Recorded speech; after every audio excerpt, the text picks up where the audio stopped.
मग मी त्यांना बोलले की तुम्ही वरती का नाही झोपत, तुम्हाला झोप लागते, तुम्ही प्रत्येकदा असंच करताय की आपल्याचकडे कूलर वळून घेता, मुलाला हवा लागते की नाही लागत. मी असं सहज बोलले, पण त्या गोष्टीवरून त्यांनी मग एवढा इश्यू पकडला आहे की मग मी बाथरूमला उठले त्यावेळेस मी कूलर थोडा मधात केला.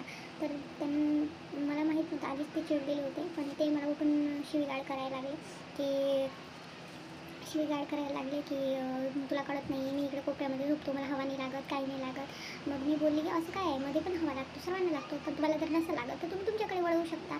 त्यासाठी एवढं रागावून का फायदा? कारण की रात्रीचे 2 वाजले होते आणि मला अजिबात रात्रीला भांडायला वगैरे आवडत नाही, मी भांडणच करत नाही, मला अजिबात भांडण करायला आवडतच नाही. आणि कसं आहे, मी केव्हा पण माझं बरोबर असलं ना तरी पण ते आपलंच खरं करतात, म्हणून मी कधीच त्यांच्याशी जास्त आर्ग्युमेंट करत नाही.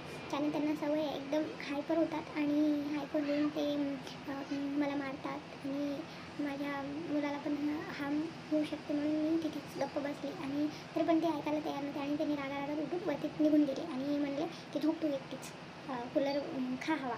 तर मी खूप वेळपर्यंत त्यांना समजवलं की खाली ये, तर मला सांगू लागले की हो तू दुसऱ्यांच्या घरचं सांगते की त्यांच्याकडे मोठा बेड आहे वगैरे वगैरे आणि आपल्या घरी काहीच नाही आहे, जसं असलं तसंच राहायचं. पण मी अजिबात असं कधीच बोलले नाही त्यांना आणि कधीच मी असं म्हणलं पण नाही की दुसऱ्यांच्या घराची कधीच मी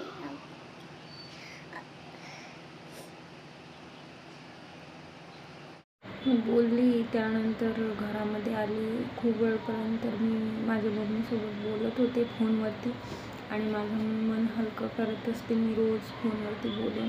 आणि त्यानंतर मग काय झालं ना की खूप माझा माइंड खूप डिस्टर्ब होता, खूपच जास्त, की मी सांगू पण नाही शकत एवढा डिस्टर्ब होता. मग मी म्हणजे रात्रीला तरी माझा नवरा आला आहे रात्रीला 11 वाजता.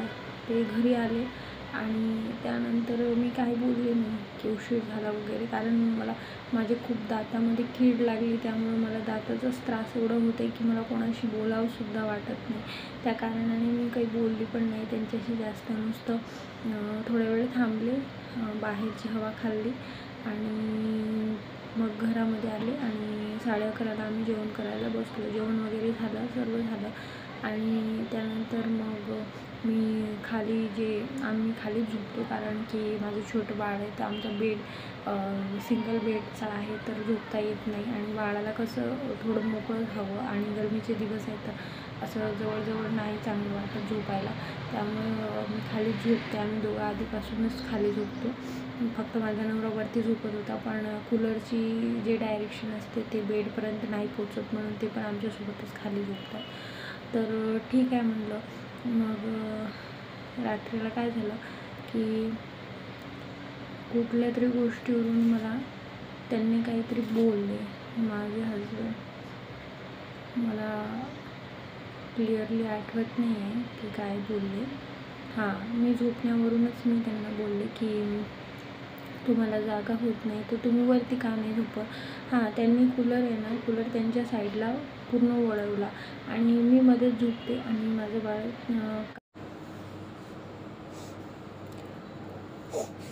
आज मला खूप वाईट वाटत आहे, कारण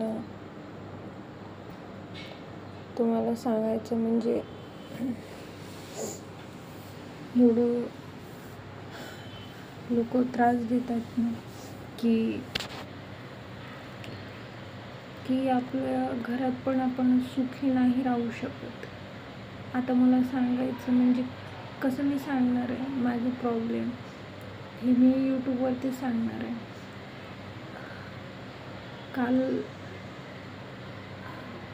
तसं इथे मी जेव्हापासून पण आलेली आहे मला खूप त्रास होतो आहे. आम्ही रेंटनंच राहतो आहे, पण खूप जास्त त्रास होतो आहे मला. मी सांगू पण नाही शकत एवढा त्रास होतो आहे मला.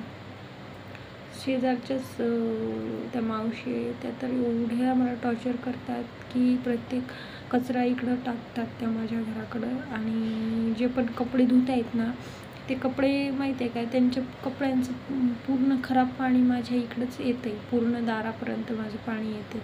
तरी पण मी काल मला खूप जास्त एवढा भयानक राग आला ना, तर मी काल तो एवढ्या शिव्या दिल्या ना, खूप माझ्या डोक्याच्या वरतीच झालं आणि ती ऐकत होती पण तिने काही रिॲक्ट नाही केलं.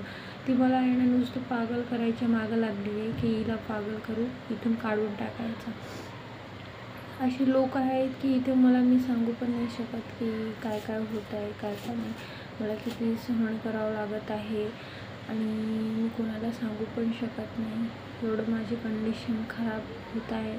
मला असं वाटत आहे की मी खरंच मेंटल नाही व्हायला पाहिजे. माझ्या छोटं बाळाचं कसं, मला खूप खूप जास्त तुमच्या लोकांच्या सपोर्टची गरज आहे. प्लीज मला कमेंटमध्ये तुम्ही